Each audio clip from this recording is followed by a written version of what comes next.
ప్రేమిస్తున్నానంటూ వెంటపడ్డాడు. నువ్వు లేక నేను లేనంటూ నమ్మించాడు. పెళ్లి చేసుకుంటానని దేవుడి సాక్షిగా ప్రమాణం చేశాడు. అబ్బాయి అందంగా ఉన్నాడు, సాఫ్ట్వేర్ ఉద్యోగం చేస్తున్నాడు, మంచి జీతం, పైగా అమ్మాయిని ఇష్టపడుతున్నాడని అమ్మాయి తల్లిదండ్రులు సైతం ఈ పెళ్లికి అంగీకరించారు. అడిగినప్పుడల్లా అల్లుడే కదా అని డబ్బులు కూడా ఇచ్చారు. అవసరాల పేరిట యువతి పేరుతో లోన్ యాపల నుంచి సైతం డబ్బులు పిండుకున్నాడు.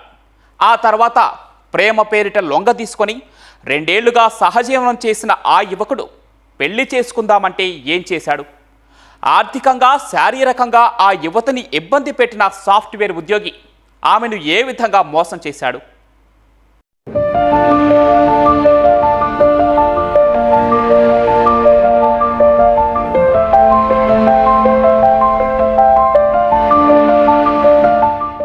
పేద కుటుంబం, కష్టపడి డిగ్రీ చదివింది.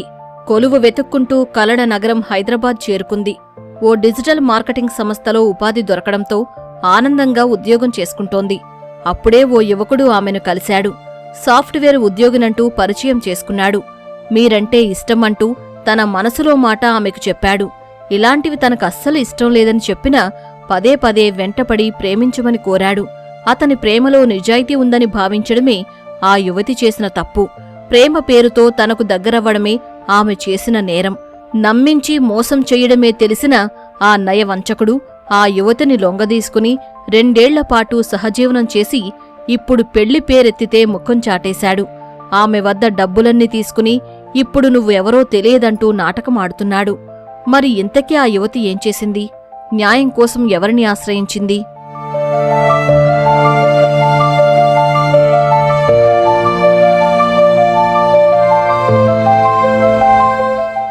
నెల్లూరు జిల్లా కోవూరుకు చెందిన లక్ష్మి నిరుపేద కుటుంబంలో పుట్టింది.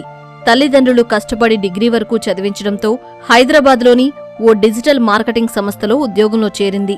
2 ఏళ్ల క్రితం శ్రీకాకుళం జిల్లా వజ్రపు కొత్తూరు మండలం అక్కుపల్లికి చెందిన రామకృష్ణతో లక్ష్మికి పరిచయం ఏర్పడింది.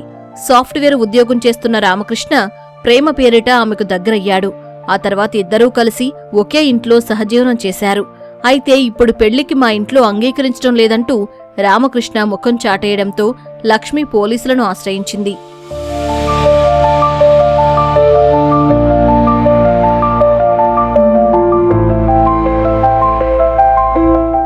పెళ్లి చేసుకుంటానని నమ్మించి తన తండ్రి శ్రీనివాసులు నుంచి రామకృష్ణ 2 లక్షల రూపాయలు తీసుకున్నాడని లక్ష్మి ఆరోపించింది.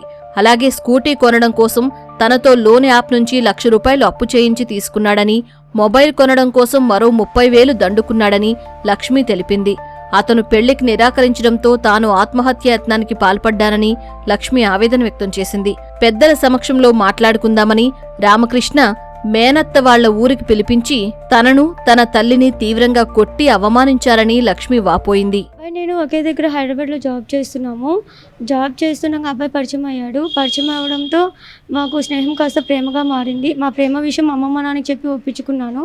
ఒప్పించుకున్న తర్వాత అబ్బాయి మా ఇంటికి రావడం, చేయడం, చెందడం, మా పెద్దోళ్ళతో మాట్లాడడం, మా పెద్దోళ్ళు అంగీకరించడం జరిగింది. ఆ తర్వాత అబ్బాయి పరిచయమైన 6 నెలలకి అబ్బాయికి అప్పుల సమస్య ఉంది అని తెలుసుకొని మేము అబ్బాయికి డబ్బులు ఇవ్వడం జరిగింది. నేను మొదట వచ్చి 2 లక్షలు చేతికి ఇచ్చాను. మిగతా 2 లక్షలు వచ్చి స్టేట్మెంట్ రూపంలో ఇచ్చాను, ఫోన్పేలో ఇచ్చాను. మిగతాది వచ్చి నాన్న చైను, ఉంగరము, స్కూటీ ఒకటి, మళ్ళీ వచ్చి నాన్న ఒక 50,000 హ్యాండ్కి ఇవ్వడం జరిగింది సార్. అయితే అబ్బాయి 2.5 సంవత్సరంలో మాతోనే ఉన్నాడు, మాతోనే చేశాడు. అబ్బాయి వాళ్ళ అమ్మ వాళ్ళకి కూడా మా ప్రేమ విషయం తెలుసు. మా ప్రేమ విషయం తెలిసి వాళ్ళ అమ్మగారు మా ప్రేమకు అంగీకరించారు. అబ్బాయి ఇప్పుడు పెళ్లి చేసుకుంటా అని చెప్పి మాట ఇచ్చి శారీరకంగా వాడుకొని మా పుట్టింట్లో 4 నెలలు ఉన్నాడు. ఇప్పుడు అబ్బాయి వాళ్ళ మేనత్తకి చెప్తే అబ్బాయి వాళ్ళ మేనత్త వచ్చి ఒప్పుకోలేదు మా పెళ్లి విషయము. ఒప్పుకోకపోవడంతో వాళ్ళ మేనత్త ఒప్పుకోలేదనేసి అబ్బాయి నన్ను వదిలేయడం జరిగింది. మంచిగా ఆ పిల్లల్ని మోసం చేసి డబ్బు నూక్కుపోయి చైను, ఉంగరం మొత్తం చేసేసుకొని అడ్రస్ లేకుండా వెళ్ళిపోయాడు సార్. 4 నెలలు మన ఇంటికాడే ఉన్నాడు. ఇదన్నాడో చేశాడో పారిపోయాడు సార్ వాడు. నాకు అమ్మాయికి న్యాయం కావాలా? ఆ అమ్మాయి పెట్టిన డబ్బులు వాడు మోసం చేసినాడు. ఆ అప్పులు ఆడాడ తీసి అన్నీ ఈ అమ్మాయి పేరు మీద పెళ్లి చేసుకోవాలా సార్. అది సార్ మేము కోరుకుంటుండేది. ప్రేమించి మోసం చేసిన రామకృష్ణకు బుద్ధి చెప్పి తనతో పెళ్లి చేయించాలంటూ ఆ యువతి నెల్లూరు జిల్లా ఎస్పీకి గ్రీవెన్స్లో ఫిర్యాదు చేసింది. దీంతో కోవూరు పోలీసులు రామకృష్ణపై కేసు నమోదు చేశారు.